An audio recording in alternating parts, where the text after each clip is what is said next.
근데 제가 변리사 공부를 해보니까 이 시험만큼 이렇게 밀도 있게 똑똑한 애들이 많은 시험이 없는 것 같아요. 진짜로. 예, 제가 느끼는 거는 1차만 딱 합격하고 2차 스터디를 해보면 거의 수도권 메이저 공대로 거의 완전 필터가 되고 이러다 보니까 제가 옛날에 스터디할 때 느꼈던 부분이 이런 부분이었던 것 같아요. 이게 6명이서 같이 이렇게 문제를 푸는데 6명이 하나같이 다 똑똑한 거예요. 멍청한 놈이 한 명도 없어. 근데 이 중에 한 명 붙는 시험이잖아요. 이게 2차가 6대1, 7대1 정도니까. 근데 제가 이런 애들 중에서 하나가 붙는 시험이라고? 너무 소름 끼친다 이런 생각을 진짜 많이 했었는데 그만큼 좀 노력을 좀 뭔가 남들과 같이 하되 남들과 다르게 하라 해서 남들 하는 건 다 하고 뭐 플러스 알파에 좀 더 정성이 있어야 되지 않나. 그리고 이제 1차 준비는 객관식이기 때문에 결과론적으로는 좀 그 객관식은 한 번 맞춘 문제를 다음번에 풀었을 때 또 맞출 확률이 90%가 넘는다 그래요. 실제로. 그러다 보니까 그 할 때 좀 최대한 한 번 맞췄던 거는 시간이 많으면 여러 번 풀면 좋은데 시간이 없을 때는 한번 맞췄던 거는 체크를 해가지고 그 다음에 그냥 안 보고 틀린 거 위주로만 한 번 틀렸던 문제를 또 틀릴 확률이 70%가 또 넘는다 그러더라고요. 통계상으로.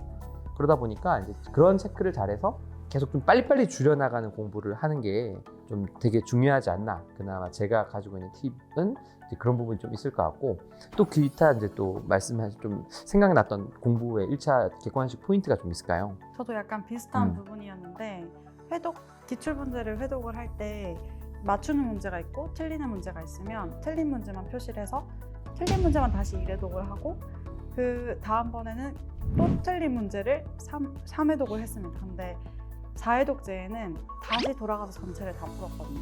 그러면 맞춘 문제 중에 틀리는 문제가 또 있어요. 근데 대신에 틀렸던 문제는 거의 이제 안 틀리게 돼서 이게 계속 줄여가면서 하다 보면은 막 한 10회독 정도까지 하는데도 시간이 되게 적게 걸리거든요. 점점 갈수록 이거를 계속 반복을 해주시는 게 중요한 것 같고 10회독이나 하셨어요? 한 12회독 정도 하고 왔어요. 기출 문제가 양이 적으니까 30대 네, 기출 문제만 이렇게 계속 보니까 그리고 이렇게 틀린 거를 볼 때 요약서 같은 거 제일 얇은 그 도해라고 하는 거 있지 않습니까? 네. 그런 거에 가서 그 틀린 부분만 이렇게 좀 읽어보고 돌아오고 기출 문제를 보라고 해서 요약서를 아예 안 보는 건 아니고 약간 틀린 부분은 좀 심도 있게 공부해보고 다시 돌아오고 약간 이런 식으로 했던 것 같습니다. 자, 열심히 한다는 얘기를 괜한 얘기를 했나 보네요. 10회독 하신 분도 계신데 아유. 저는 6회독 정도 했었습니다. 저는 1차 칠 때 전체적으로 전과목 6회독 정도 했었는데 대단하시네요. 네, 홍성건 변리사님 또 따로 생각나시는 어떤 공부와 관련된 팁이 좀 있을까요? 홍성건 변리사님 서울대 출신이셔가지고 공부 자체를 원래부터 워낙 잘하시고 전교 1등만 계속했던 분이셔가지고 그 정도는 아닙니다. 네, 공부 그 정도는 아니고. 어떤 노하우나 이런 것들 좀 뭐 근데 사실 예. 변리사 시험은 다 공부 한가락 하시는 분들이 진입하는 거라 다들 본인만의 노하우가 있을 거거든요.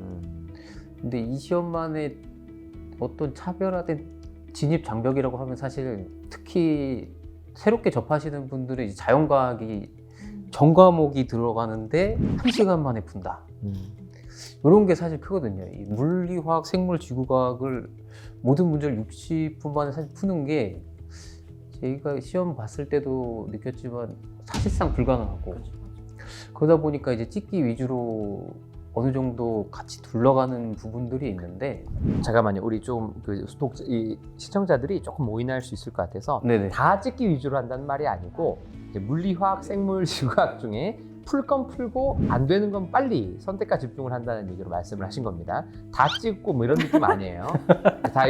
다 서울과 공대에 나오신 에이스 분들이시기 때문에 다 찍지는 않습니다. 하지만 선택과 집중을 해서 모른다 싶으면 빨리 찍고 풀 수 있는 문제를 집중해서 풀어야 되기 때문에 그 말씀을 하신 겁니다. 특히 물리, 화학 같은 거는 사실 정확하게 풀라 그러면 시간이 좀 잡아먹히거든요, 거기서.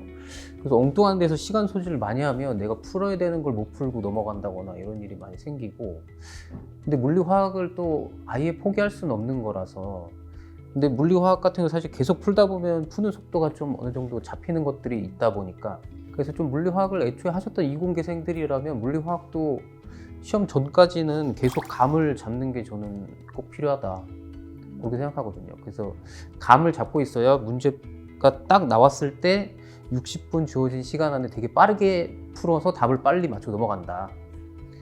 그런 장점이 있어서 물리화학도 꼭 챙기시라고 말씀드리고 싶습니다. 저도 이 시험을 사실 이제 지금 20만 때쯤에 시작해서 3개월 만에 내년 6월에 치는 거는 좀 이제 효율적으로 해야 되는 생각하지만은 이제 진입을 하시는 분들이라면